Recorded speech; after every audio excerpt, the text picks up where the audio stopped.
Assalamualaikum warahmatullahi wabarakatuh.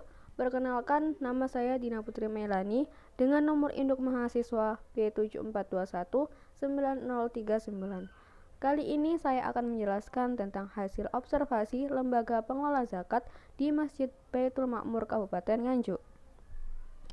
Mata kuliah Manajemen Zakat, dosen pengampu Bapak Dr. Haji Beni Nur, MU SOSI MM.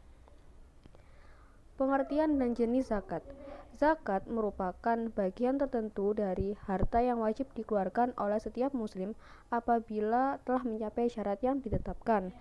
Sebagai salah satu rukun Islam, zakat wajib ditunaikan untuk diberikan kepada golongan yang berhak menerimanya. Di antaranya yaitu ada 8 golongan: fakir, miskin, amil, mu'alaf, hamba sahaya, orang yang berhutang sabilillah, dan ibnu sabil.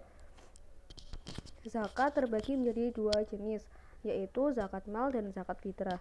Zakat mal adalah zakat yang dikenakan atas segala jenis harta yang secara zat maupun substansi perolehannya tidak bertentangan dengan ketentuan agama. Contohnya seperti zakat uang, emas, surat berharga, penghasilan profesi, dan lain sebagainya. Sedangkan zakat fitrah merupakan sebagian harta yang dikeluarkan berupa bahan pokok seperti beras, gandum, dan lain sebagainya, dan dikeluarkan pada saat bulan Ramadan. Selanjutnya, tujuan pelaksanaan pengelolaan zakat. Pelaksanaan kegiatan zakat fitrah di Masjid Baitul Makmur Kabupaten Nganjuk ini berfungsi untuk mewujudkan kewajiban orang muslim yang sebagaimana telah ditegaskan dalam rukun Islam yang keempat, yaitu menunaikan ibadah zakat bersifat wajib, dan dalam artian semua orang muslim harus menyerahkan dari sebagian hartanya untuk diberikan kepada orang yang berhak menerima atau disebut dengan mustahik. Dan penyaluran zakat ini juga dapat berfungsi sebagai kesejahteraan masyarakat dalam memenuhi kebutuhan orang yang tidak mampu serta dapat menanggulangi kemiskinan. Untuk tujuan dari pelaksanaan pengelolaan zakat di masjid ini dianggap sudah sesuai standar kebutuhan masyarakat dan sudah memenuhi peraturan berdasarkan Undang-Undang Nomor 23 Tahun 2011 tentang tujuan pengelolaan zakat, di mana lembaga masjid tersebut sudah menerapkan pengelolaan zakat dengan baik untuk dapat mewujudkan kesejahteraan masyarakatnya. Selanjutnya, struktur organisasi lembaga. Untuk struktur kepengurusan pada lembaga masjid ini dibagi menjadi beberapa bidang divisi dan sudah terstruktur dan terlaksana dengan baik. Lembaga Masjid Baitul Makmur ini selalu menerapkan kebersamaan antar pengurus anggota.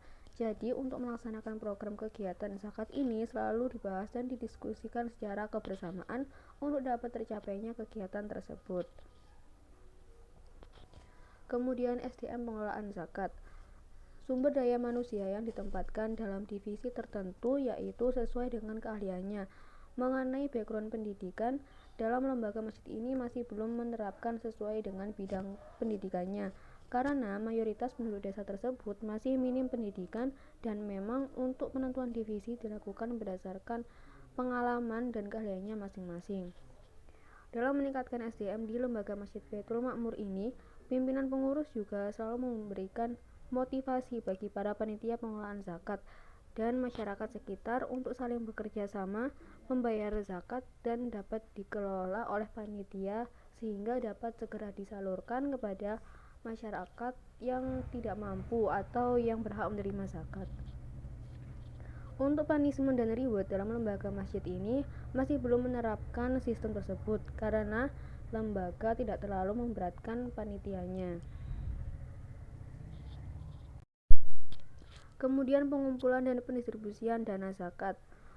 Untuk pengumpulan zakat, kegiatan pengumpulan zakat dalam masjid ini masih menggunakan sistem tradisional, di mana pengumpulan zakat fitrah hanya dikelompokkan dan dibacakan doa sesuai ajaran Islam, kemudian disalurkan kepada orang yang berhak mendapatkan. Sedangkan pendistribusian zakat, untuk penyaluran zakat ini dianggap sudah sesuai dan sudah dijelaskan dalam Al-Quran surat At-Taubah ayat 60, yaitu untuk disalurkan kepada 8 golongan yang terdiri dari fakir, miskin, amil, mu'alaf, riqab, ghorim, ibnu sabil, dan fi sabilillah. Yang terakhir yaitu pelaporan dana zakat. Bentuk pelaporan zakat di lembaga Masjid Baitul Ma'mur ini dipertanggungjawabkan pada pengurus panitia pelaksanaan dan dipublikasikan di papan masjid. Pelaporan ini berfungsi untuk dapat menyampaikan bahwa zakat sudah tersampaikan kepada orang yang membutuhkan dan orang yang tepat. Pelaporan yang dilakukan dapat berupa catatan laporan keuangan yang ditulis pada buku besar panitia. Jadi untuk hasil pelaporan lembaga Masjid Baitul Ma'mur ini dinilai sudah cukup baik dan terlaksana dan terpublikasikan dengan baik. Selanjutnya ada foto hasil dokumentasi dari hasil observasi. Sekian, terima kasih. Wassalamualaikum warahmatullahi wabarakatuh.